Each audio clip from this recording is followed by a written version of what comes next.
Hello travelers, welcome to the Copper Fox Inn. My name is Thomas the Human Bard, and I am joined today by...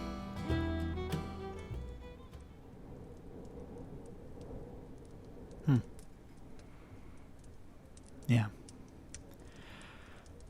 Sadly, it's tough to talk about, but a portal opened up outside the tavern, and it led to the Sword Coast, and it led to Faerun, and Baldur's Gate. And my companions have been trapped, wandering the land of Baldur's Gate now for months. I also briefly fell through the portal into Baldur's Gate, and then I found another portal that led me to a field of stars in the great vastness of the space. Lots of stuff's happened, travelers, but we're back. Hope you've been doing well. Of course, on this show, we discuss homebrew for Dungeons & Dragons 5th edition.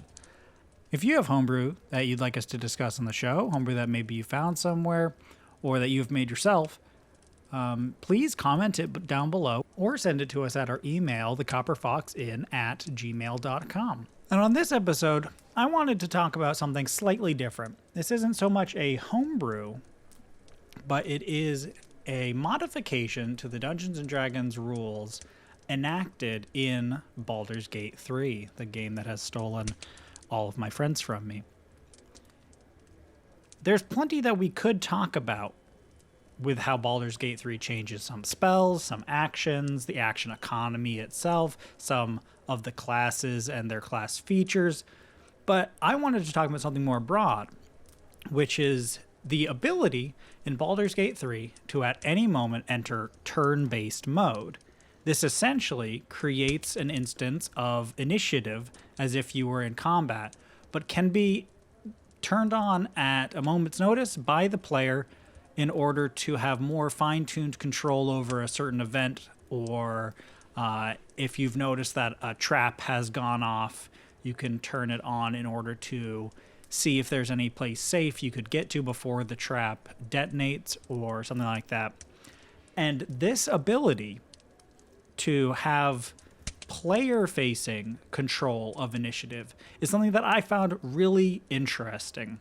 It's something that I am definitely going to be bringing with me from the Baldur's Gate 3 gaming experience back into my D&D regular play styles. As I DM a lot, I think that giving your players the ability to call for initiative when they want a more turn-based, fine-tuned ability to interact with the world allows for some really dynamic circumstances, such as you're walking down a hallway in a dungeon, you have somebody who wants to look for traps.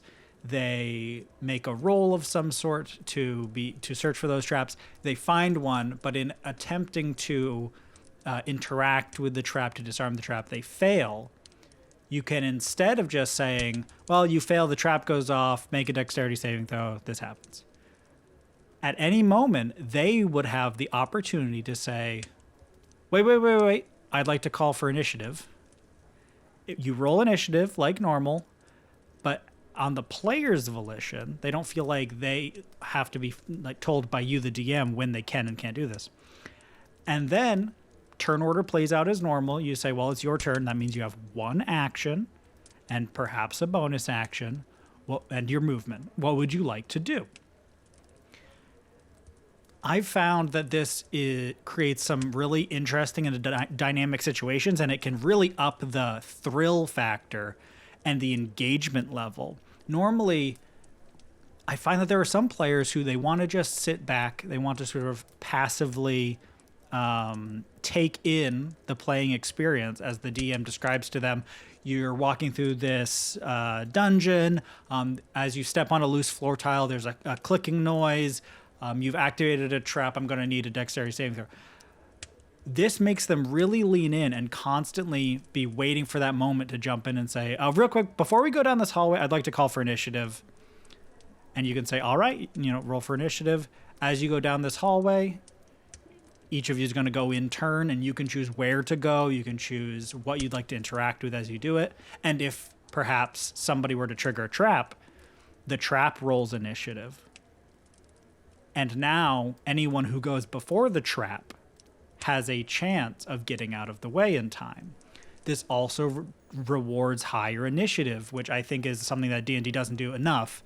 Going first in combat can be very good and useful, but having high initiative, being able to do things like getting out of the way of a trap before it goes off, reacting to somebody drawing a weapon on you, and you draw yours first, that feeling can be achieved with how initiative functions in D&D now, but I find it harder to give my players that heroic feeling of being like a quick draw gunslinger or someone who's always on high alert, ready for anything to go wrong, to jump into action at a moment's notice. When they have the agency to say, well, let's call for initiative, because they know that they'll go first in initiative, that really lets them, those characters who have that high dexterity, take control of a situation when they want to. Now, it's something obviously might not work for every table, and it's something that if you find your players call for initiative before entering every room in every building that they ever enter, you might want to talk to them about when is and isn't appropriate to do so. You might say that as you call for initiative, you find that there's nothing to like call for initiative against. Like, this is an empty room with nothing in it, so don't worry about it. You're cool. But also, sometimes they might want to call for initiative even when there's nothing to call initiative against, because they have some specific goal in mind. They might want to do something with an action and a bonus action before another player does something. Generally, player versus player isn't great in a party, but if it's about role play, if it's about flavor, there can be situations where it really matters if there's two perhaps different ideas about how to go forward with a certain course of action. There can be moments where someone calls for initiative, and now it's about, in the game, whose character would be able to get there in time, whose character would get there first and be able to act. And so I just think that's a really cool bit of essentially homebrew that you could take home with you to use in your D&D games. A little bit of a tool for your DM's toolkit going forward. See if you can work that in. Talk to your players about if they want to be able to call for initiative on their terms. Obviously, you can still always call it when you want something to happen. You can say roll for initiative when battle's going down. But let them sometimes ask if they can call for it themselves, and I think you'll find it a much more engaging back and forth, and that your players might be sitting up more in their chairs. They might be leaning forward a bit more because they know that at any moment they can jump in and exert some level of agency and control on the world. Let me know your thoughts on that down in the comments below. If you've ever tried something like that in your games, I'd love to hear your experiences about it. And let me know what you've been up to in Baldur's Gate and who you're romancing, because I know that Mercy has been lost to us in the Astarian mines. She works every day mining in the Astarian mines, hoping to find the gold that is buried down there. But let us know who you're romancing in the game. And thank you for listening, travelers. For the algorithm, it always helps if you would like the video, subscribe to the channel for future Dungeons & Dragons homebrew discussion content, and maybe send the video to someone you think might benefit from adding this to their game. Until next time, keep on adventuring.